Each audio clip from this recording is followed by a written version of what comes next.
और बडीज कैसे हो? तो आज आपका स्वागत है तीसरी क्लास आत्मनिर्भर के। निर्भय और मैं मिलकर एग्रीकल्चर की एक अच्छी प्रोडक्ट बेस्ड बिजनेस बनाना चाह रहे हैं। कोशिश कर रहे हैं कि अच्छी बने। अगर आपने अभी तक भी पिछली 2 एपिसोड्स नहीं देखे, पिछली 2 क्लासेस नहीं देखे, तो आप ज़रूर देखो, क्योंकि आपको तभी हमारी जर्नी पता लगेगी। तो निर्भय, कहाँ पहुँचे हैं हम अभी तक, बताओ। सर अभी तक हम लोग पीछे में जो 2 क्लास में बात किए थे कि मशरूम क्या है उसके बारे में हम लोग समझे थे। सेकंड क्लास में उसका क्या इम्पोर्टेंट है। आज का जो मेन मुख्य मुद्दा है सर, मशरूम में कितना इन्वेस्टमेंट है और कितना आउटपुट है, इसका हम लोग आज मूल्यांकन करेंगे। ठीक है, ठीक है, ठीक है। तो आज देख रहा हूँ मैं कि आप भी किताब लेकर आए हो और मैं भी थोड़ा डिजिटल टैब लेकर आया हूँ। तो देखते हैं बस क्या धूम मचाएंगे आज। जी जी। बताओ क्या क्या लेकर आए हो, बताओ। सर देखिए, सबसे पहले मशरूम में कौन कौन सा बिजनेस होता है उसको मैं बताना चाहूँगा। मशरूम में सर सबसे पहले एक मशरूम प्रोडक्शन होता है, स्पॉन प्रोडक्शन होता है, हार्ट फॉर्मेशन का बिजनेस होता है और मशरूम बैग का बिजनेस होता है। क्योंकि हर एक जगह सर फेवरेबल कंडीशन नहीं है, तो उसके अनुसार मतलब तरह तरह का बिजनेस इसमें है, जिसको फार्मर एडॉप्ट करके मतलब अपना जैविक मतलब सर मतलब अपना क्या बोलते हैं, पैसा को मतलब बढ़ावा दे सकता है और एक छोटा बिजनेस स्केल पे चला सकता है। ठीक है।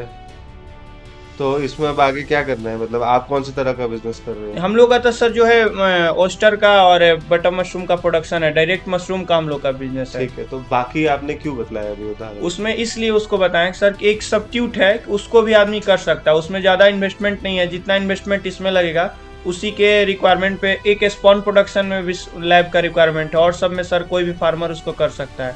अगर हम लोग भी मशरूम का प्रोडक्शन कर सकते हैं तो एक मशरूम प्रोडक्शन करेंगे और एक हम लोग बैग बना के भी उसको परचेजिंग कर सकते हैं। नहीं, तो मतलब अभी हम उसी के बारे में बात करते हैं जो हम करते आ रहे हैं, या तो आपने अभी इंडस्ट्री में थोड़ा सा आपने पता कि आपको लगा कि अब आपको थोड़ा आइडिया चेंज करना है, ऐसा दिमाग में फील हो रहा है नहीं कि सर, जो आप कह रहे हो वो नहीं उसके करना? साथ उसको हम कर सकते हैं इजीली, उसमें कोई ज़्यादा इशू नहीं है। तो आप अपना प्रोडक्ट लाइन और बढ़ा रहे हैं, आप ये कह रहे हाँ हैं सर, कि? हाँ। प्रोडक्ट लाइन और बढ़ा रहे हैं हाँ, तो क्योंकि वो बताओ कौन कौन सा प्रोडक्ट होने वाला है फाइनल, एक अब ये बताइए। फाइनली एक मशरूम का हम लोग करेंगे और एक ठीक है। मशरूम बैग का प्रोडक्शन करेंगे अपने यहाँ। अच्छा, तो मशरूम बैग का अलग तरीके का प्रोसेस हाँ, है, उसका क्या प्रोसेस है, एक बार बताओ। मशरूम बैग को सर मतलब जब उसमें माइसेलियम रन हो जाता है ना, तो डायरेक्ट सेल आउट हो जाता है फार्मर को, और उसके बाद उसका फार्मर ले जाता है और उसका जो प्रोडक्शन आता है वो अपना फार्मर उसको समझेगा। तो मशरूम बैग किसको बेचा जाता है? जो भी फार्मर सर इसमें इच्छुक होंगे इसको लेकर, जैसे सपोज दैट उसको डोमेस्टिक यूज के लिए भी मशरूम बैग ले जा सकते हैं, उसको हम तभी सेल आउट कर सकते हैं जब उसमें माइसेलियम पूरी तरह से रन हो जाए, तो उसको फार्मर को हम सेल आउट कर सकते हैं और वो फार्मर अपने घर पे ले जाकर उसको डोमेस्टिक पर्पज के यूज के लिए कर सकता है। तो आपका कस्टमर कौन होगा मशरूम बैग का? सर जो फार्मर मतलब इसमें थोड़ा बहुत एजुकेटेड है और थोड़ा सा जानते हैं एग्रीकल्चर को, मतलब एग्रीकल्चर बैकग्राउंड से मशरूम बैग वाले ले जाएंगे। ठीक है, तो पहले आप किसको बेच रहे थे, मशरूम किसको बेच रहे थे? मशरूम सर पूरे यूनिट, मतलब जो भी हमारा मंडी है, जो मशरूम तो हमारा सर तो मेन। क्या मशरूम का और ये मशरूम बैग का टारगेट ऑडियंस सेम है? हाँ सर, टारगेट ऑडियंस सेम है, इसमें एक सब्स्टिट्यूट बिजनेस में जोड़ दिए। कैसे सेम है, मतलब पहले तो आप बेच रहे थे सब्जी मंडी में जाकर उन लोगों को, या सुपरमार्केट में जाकर। सर अभी आप मशरूम बैग आप बोल रहे हो फार्मर को बेच रहे हो, पहले आप मशरूम फार्मर को थोड़ी बेच रहे थे। सर इसको मैं बता रहा हूँ, जैसे हम लोग का एक बिजनेस जो था, मशरूम को हम लोग को प्रोडक्शन करके उसको सेल आउट करना था, उसका हम साथ मेन हमारा टारगेट वही है, लेकिन उसमें एक और भी हम जो अभी पढ़े हैं उसको समझे, एक हम साथ में इसको भी कर सकते हैं जो एग्रीकल्चर बैकग्राउंड से है, तो उसमें हम अपना इनकम सोर्स थोड़ा सा बढ़ा सकते हैं। ऐसा नहीं होता, देखो जब भी हम कभी बिजनेस प्लान करने का सोच रहे होते हैं, बहुत बहुत संभावना है, हमें ये लगता है कि यार ये दूसरा बिजनेस भी अच्छा है, ये दूसरा, मतलब वही grass is always greener on the other side, आपको दूसरे वाला बिजनेस देखकर हमेशा अच्छा लगेगा। पहले जब हम एक बिजनेस बना रहे हैं तो बहुत ही फोकस अप्रोच होना चाहिए कि हम बनाना क्या चाह रहे हैं। हाँ, अगर आपका कस्टमर सेम हो तो उसके लिए आप क्रॉस सेलिंग अपसेलिंग, तो क्रॉस सेलिंग अपसेलिंग क्या होता है, अगर मान लीजिए आपका एक कोई प्रोडक्ट है, जैसे मतलब आप कोई भी दुकान पे जाते हैं, शॉपिंग करने जाते हैं, कहीं पे भी जाते हैं, तो आप मतलब सुपरमार्केट में ही जाते हैं, कोई आप कोक लेते हैं, पेप्सी लेते हैं, वहां पे मान लीजिए टॉफी पड़ा होता है या कुछ पड़ा होता है, तो उसको कहते हैं हम अप सेलिंग, मतलब कि उसी के साथ साथ कर दिया। वैसे आप ऑनलाइन अगर कभी भी कोई कपड़ा खरीदने जाते हैं तो कपड़े के साथ कभी कभी दिखा देता है कि चश्मा भी ले लो या ज्वेलरी भी ले लो, तो इन सब चीज़ों को क्रॉस सेलिंग और अप सेलिंग किया जाता है।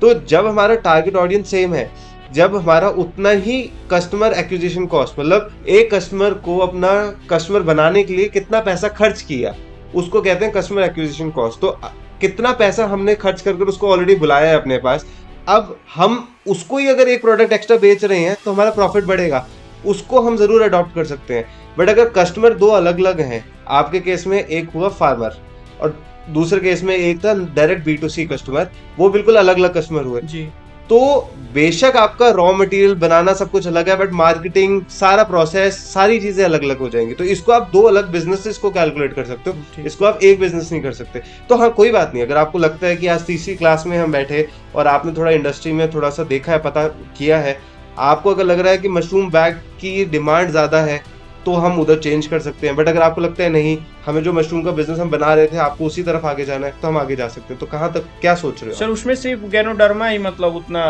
पॉपुलर है मशरूम बैग अगर सेल आउट करते हैं तो, और ये जो है तो डायरेक्ट मशरूम ही हम तो sell अगर मैं करते आपसे पूछूं इन दोनों में से एक बिजनेस जो बहुत अच्छा है मार्केट में, हैं। अच्छा सर, डायरेक्ट सेल आउट वाला है, क्योंकि Direct वो हमेशा वो रेगुलरिटी रहेगा तो उसका। फिर अभी हम फोकस उसी बिजनेस जी, पे जी, करते हैं। जी। क्योंकि अक्सर ये होता है, जब भी हम कभी बिजनेस बना रहे होते हैं ना, बहुत अक्सर ये होता है कि हमें ना सब कुछ करना होता है।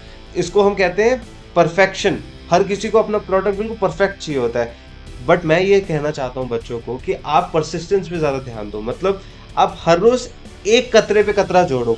ऐसे मत सोचो कि आपके पास आपको सारी चीजें चाहिए हैं। तो होता पता क्या है कि आप सब कुछ कर नहीं पाते हो और थोड़े से भी रह जाते हो। इसलिए स्टार्टिंग हम धीरे से करते हैं, थोड़े से एक प्रोडक्ट SKU बनाते हैं। मतलब एक हमारा क्या प्रोडक्ट है, राइट, उसके आगे हम फिर 2 बनाएंगे, 3 बनाएंगे, जब हमारे को लगेगा कि हमारा ऑपरेशंस का कॉस्ट एफिशिएंसी आ रहा है। मतलब हो सकता है कि ऑपरेशंस में सेम अमाउंट ऑफ जगह पे मशरूम और मशरूम बैग बन रहा है, तब हम ये बात कर सकते हैं। बट इनिशियली जब हम प्लान कर रहे हैं और दोनों कस्टमर्स अलग अलग हैं, तो मैं थोड़ा सा इसमें हिचकूंगा जी।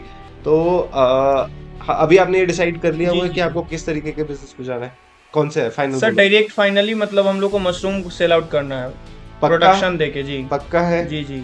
अगर आपको लग रहा है कि कहीं ना कहीं हम लोग हिल सकते हैं, तो आप अभी सोच सकते हो। नहीं पता सर, मशरूम मेन तो हम शुरू से ही बोल रहे हैं ना, मेरा हमारा टारगेट वही मशरूम प्रोडक्शन करके ऑयस्टर और बटर मशरूम। ठीक है, तो मतलब आपके दिमाग में ये सेकंड ऑप्शन आया क्यों? मैं अब वहां जाना चाहता हूँ। मतलब आपको किस जगह पे, कब आपने रिसर्च में क्या पॉइंट माना जहां पे आप इस नदी पे बहने लग गए? क्योंकि देखिए सर, जो मशरूम वाला प्रोडक्शन हम लोग कर रहे हैं, उसमें सारे में मतलब प्रोडक्शन क्या आएगा नहीं आएगा हम नहीं जानते हैं। मान लीजिए माइसेलियम रन भी हो गया है, तो उसका जो कॉस्टिंग हमको आया, उस कॉस्टिंग पे अगर हमको फार्मर मतलब परचेस कर ले रहा है, तो हमारे को एक लॉस से बचाता है वहाँ पे। अच्छा, तो जब आपको मैंने ये असाइनमेंट दिया कि आपको अपना कॉस्टिंग निकालना है, खर्चा निकालना है, तो आपने ये सोचा कि इसी सेम चीज को करके, वही ऑपरेशन में करके 2 अलग अलग चीजें बना लेता हूँ, थोड़ा शायद खर्चा बच क्योंकि उसमें जाएगा। क्या हो रहा है ना, जब हम बैग समझ तैयार कर रहे हैं तो माइसेलियम रन हुआ है, ठीक है, दिख रहा है बाहर से सब चीज, बट प्रोडक्शन आएगा नहीं आएगा उसका भी कोई आप अनुमान नहीं लगा सकते हैं। तो उसमें सर लॉस से बचने के लिए आप मशरूम बैग को डायरेक्ट सेल आउट कर सकते हैं। जब हमारा मशरूम बैग सेल आउट हो जाता है, उसके बाद उस फार्मर का रिस्पॉन्सिबिलिटी है कि उसका उसमें फ्रूटिंग होगा या नहीं होगा। लेकिन वो सारे मशरूम बैग अगर हम अपने फार्म पे रखते हैं, तो मान लीजिए किसी में फ्रूटिंग ज़्यादा हुआ, किसी में फ्रूटिंग कम हुआ, तो उसका तो लॉस हम लोग को मतलब सहना पड़ेगा। इसके लॉस से बचने के लिए आपने ये सोचा कि आपको कॉस्ट सेव करना है, तो आपने सेम रिसोर्सेज को सोचा कि हम यूज कर लेते हैं। आपने क्या ये अंदाजा लगाया कि एक ही बंदा या 2 ही बंदे जो चीज उसको कर रहे हैं, वो ही उसी टाइम पे वो भी कर सकते हैं? क्या ये एक ऑल्टरनेटिव प्रोसेस है, या उसके लिए वो एक अलग प्रोसेस चल रहा है, इसके लिए एक अलग प्रोसेस? नहीं, अल्टरनेटिव है सर, एक ही साथ होगा। कैसे, क्या इसमें कैसे ऑल्टरनेटिव? क्योंकि देखिए, हम लोग मशरूम बैग तक तो सेम चीज प्रोसेस करेंगे, माइसेलियम रन होगा वो भी सेम है दोनों के लिए। उसके बाद सर फ्रूटिंग होगा, तो हम उसको हार्वेस्ट करके सेल आउट करेंगे मशरूम। अगर उसको वहीं से हम बैग पर सेल आउट कर देते हैं, तो हम बैग सेल आउट कर, तो मतलब आप कह रहे हो कि सेम रिसोर्स को यूज करते करते आखिरी में बस हमें एक ऑपरेशन का चेंज करना है, एक हल्का सा चेंज करना है। ठीक है, फिर इसका थोड़ा सेंस बन सकता है इस बात में। क्योंकि सर वो मुझे ये लगा था कि आपको एक अलग पूरा प्रोसेस बनाना है। नहीं, सेम प्रोसेस से चलेगा दोनों चीज। तो ठीक है, ऑपरेशंस मतलब सेम है, इसमें कस्टमर बदल गए, मतलब मार्केटिंग के लिए 2 अलग अलग तरीके करने पड़ेंगे। ठीक है, सोचा जा सकता है इसके ऊपर। मतलब ऐसा नहीं है कि ये बिल्कुल ही अनप्लेएबल है, इसका करा जा सकता है। तो अगर हमें ये सोचना है कि इसकी डिमांड कितनी है मशरूम बैग की, तो हम वैसे ऐसा क्यों करेंगे? मतलब मैं ये बोलूँ कि जितनी एरिया में आप मशरूम बैग करना चाह रहे हैं या मशरूम करना चाह रहे हैं, आप उसी एरिया में पूरा B2C का प्रोडक्ट क्यों नहीं बना सकते? देखिए सर, जैसा ऑयस्टर मशरूम है, उसको कोई भी फार्मर इजीली ग्रो कर लेता है, उसमें ज़्यादा मतलब झंझट नहीं है। लेकिन अगर हम बटन मशरूम पे अगर स्विच करते हैं, तो उसमें कंपोस्ट बनाने में उसमें मतलब साइंटिफिक थोड़ा तरीका है, और थोड़ा सा उसमें लॉन्ग प्रोसेस लगता है। जो हर एक फार्मर उसको अडॉप्ट नहीं कर सकता है सर। आज के डेट में मतलब मेन चीज़ उनको तो प्रोडक्ट चाहिए, मशरूम चाहिए उनको, तो एक आप मशरूम सेल आउट कर सकते हैं। लेकिन कुछ फार्मर होते हैं इनोवेटिव होते हैं, मतलब वो सीखना चाहते हैं कि इसका कैसे प्रोसेस है, क्या होता है, जो हमने अपने मतलब पढ़ाई के अनुसार बता रहे हैं सर। तो उसमें क्या हुआ कि जब हम बटन मशरूम पे काम करते हैं तो उसका कंपोस्टिंग बनाने में हमको 15 to 20 डेज लग जाता है। अच्छा। तो वहाँ पे हम एक पॉपुलर ये बिजनेस है, जैसा कि मतलब बहुत सारे लोग जो कम स्पॉनिंग करते हैं तो खरीद के लाते हैं बैग को, तो एक मतलब इस बिजनेस को कर सकते हैं उसके साथ साथ। क्योंकि जब एक बटन मशरूम के लिए आप कंपोस्ट बनाइएगा अपने मशरूम के लिए, उसी के साथ उसको भी सेम प्रोसेस से चलेगा और बैगिंग बना के आप उसको सेल आउट कर दीजिए, जितना आपको रिक्वायरमेंट है उसमें स्पॉनिंग कीजिए। एक काम करते हैं इसके ऊपर, आप एक मिनिमम वायबल प्रोडक्ट बनाओ। मतलब एक मिनिमम वायबल प्रोडक्ट क्या हुआ, जैसे आपको अपना कोई भी प्रोडक्ट बनाना है जो आप सोच रहे हो अभी, इसका एक उदाहरण प्रोडक्ट बनाकर दिखाइए मुझे, जो जिससे आप सेल करने लायक है। जैसे आप एक पूरा प्रोसेस मुझे समझा रहे हैं ना, इसको आप एक थोड़ा सा प्रैक्टिकल टच भी देते हैं। हो सकता है कि कई चीज़ें आपने अपने दिमाग में अभी सोची हैं जो हो सकता है उस वक्त ऑपरेशंस में नहीं आ रही हो। मेरा दिमाग यही कहता है कि हमें एक प्रोडक्ट पे फिक्स रहकर उसके ऊपर ज़्यादा काम करना चाहिए, तेज़ी करनी चाहिए, क्योंकि वो बिजनेस अलग है, ये बिजनेस अलग है। दोनों बिजनेसेस में कोई आपस में कस्टमर सेम नहीं है। मतलब जब मेरे लिए बिजनेस अगर कस्टमर सेम है तभी बिजनेस एक है, वरना मेरे लिए वो अलग अलग हो जाते हैं। मतलब अगर आप दो चीज़ें अलग अलग लोगों को बेच रहे हो तो मेरे लिए वो दो अलग। मेरे पास एक ऑप्शन है सर, लेकिन मेरा जो मेन टारगेट है वो मशरूम प्रोडक्शन ही है। ठीक है, आपने जो बात बोली है कि हम इसको एक ऑप्शन में रखते हैं, अगर हमने कोई प्रोडक्शन कर रहे हैं और हमें लग रहा है कि यार खर्चा आ ही नहीं रहा, कि बाजार में इतने का बेचना ही पड़ रहा है और यहाँ पे ये है, तो कहीं पे कोई जगह है। इसमें और भी इशू है सर। सपोज दैट आपका सब चीज प्रॉपर चल रहा है, अब फ्रूटिंग स्टेज में आपके जो मशरूम हट है, जो मतलब जहाँ पे आप रखे हैं वहाँ कोई इशू आ जाता है, तो वहाँ से एक बचने के लिए एक मतलब एक सब्स्टिट्यूट मतलब उसमें बिजनेस इसको रख सकते हैं आप। तो इसका सबका कॉस्टिंग लिखा है? कॉस्टिंग सब चीज बना के लाए। दिखाओ जैसे सर मान लीजिए ऑस्टर मशरूम का है, ठीक है, तो 35 पर बैग पड़ता है इसका कॉस्टिंग। एक बार इससे आप देखिएगा। तो यहाँ आपने स्टार्टिंग में लिखा है इन्वेस्टमेंट किस चीज का हुआ, एक हुआ कैपिटल मतलब बिल्डिंग जमीन, ये तो फिक्स्ड कैपिटल हुआ या फिक्स्ड कैपिटल कॉस्ट हुआ। हाँ, जिसमें सर अपने रिक्वायरमेंट के अनुसार आप जितना आपका मान लीजिए पैसा है और जितना आपका रिक्वायरमेंट है उसके अनुसार आप कीजिए। ठीक है, जैसे इसमें आपने प्लांट एंड मशीनरी कर दिया, तो इसका कितना है, फिक्स्ड एसेट कितने का बनेगा? देखिए सबसे पहले इन्वेस्टमेंट सर 3 भागों में बटेगा। सबसे पहला होगा कैपिटल इन्वेस्टमेंट, सेकेंड होगा प्लांट एंड मशीनरी, और थर्ड वन होगा रनिंग कॉस्ट, जिसमें 2 इन्वेस्टमेंट 1 टाइम इन्वेस्टमेंट होता है। कैपिटल इन्वेस्टमेंट और plant and machinery investment 1 time होता है। नहीं, इसमें आप एएमसी भी तो होता है, एनुअल मेंटेनेंस। हाँ सर, वो तो मेंटेनेंस का जैसे यहाँ पे मैंने लिखा है एनुअल कॉस्टिंग मेंटेनेंस का, मैं अलग से यहाँ पे ऐड किया हूँ। और थर्ड वन है हमारा रनिंग कॉस्ट, इसको जब हम एक यूनिट निकालते हैं फिर ये हमारा रनिंग कॉस्ट अप्लाई होगा हर एक बार। इसमें मैन पावर भी इंक्लूड किया आपने? हाँ, लेबर का 2 कॉस्टिंग हम इसमें ऐड किए आगे में। जैसे सबसे पहले कैपिटल कॉस्ट में सर उसमें बिल्डिंग जमीन जो आपका अवेलेबिलिटी है उसके अनुसार आप सेलेक्ट कर सकते हैं। इसका कोई अनुमान नहीं लगाया जा सकता, क्योंकि मतलब जिसका मान लीजिए 100 बैग है उनकी रिक्वायरमेंट के अनुसार वो अपना इसको सेलेक्ट करें। नहीं, अब इसमें थोड़ा सा फर्क है। जो आपने बात बोली, आप ये कह रहे हैं कि जिसके पास जो जमीन है वो उस पर बना सकता है, बट एक बहुत इंपॉर्टेंट फिनोमेना होता है इकोनॉमिक्स का, जिसको कहते हैं हम इम्प्लिसिट कॉस्ट। अगर मैं उस ज़मीन पे कुछ और करता तो कितना कमा लेता, अगर मैं उस ज़मीन पे सिर्फ उगाई नहीं, मतलब मैं ये नहीं कह रहा कि आप उसमें स्ट्रॉबेरी उगा लो या कुछ और उगा लो, मैं ये कह रहा हूँ उस ज़मीन को मान लो मैं किसी और पर्पस के लिए यूज़ करता, मान लो मैं घर बनाकर उसको एयरबीएनबी पे डाल देता, तो कितना मेरे को कॉस्ट लगता है। इम्प्लिसिट कॉस्ट मतलब अगर मैं ये काम नहीं कर रहा, कुछ और कर रहा होता, तो उसमें कितना वेरिएशन होता कमाई का। तो आपको ज़मीन का अंदाज़ा तो रखना ही पड़ेगा। आप मानो अगर आपने माना है कि आपको 100 square feet by 100 square feet area में आपको बनाना है, तो 100 स्क्वायर फीट का एक नॉर्मल आप रेंट का सिस्टम सोचो। मान लो अगर आप किसी किसान के खेत पे जाते हो, उससे जाके पूछो कि अगर मैं तेरे 100 स्क्वायर फीट वाले एरिया में कुछ काम करना चाह रहा हूँ तो कितना खर्चा लगेगा।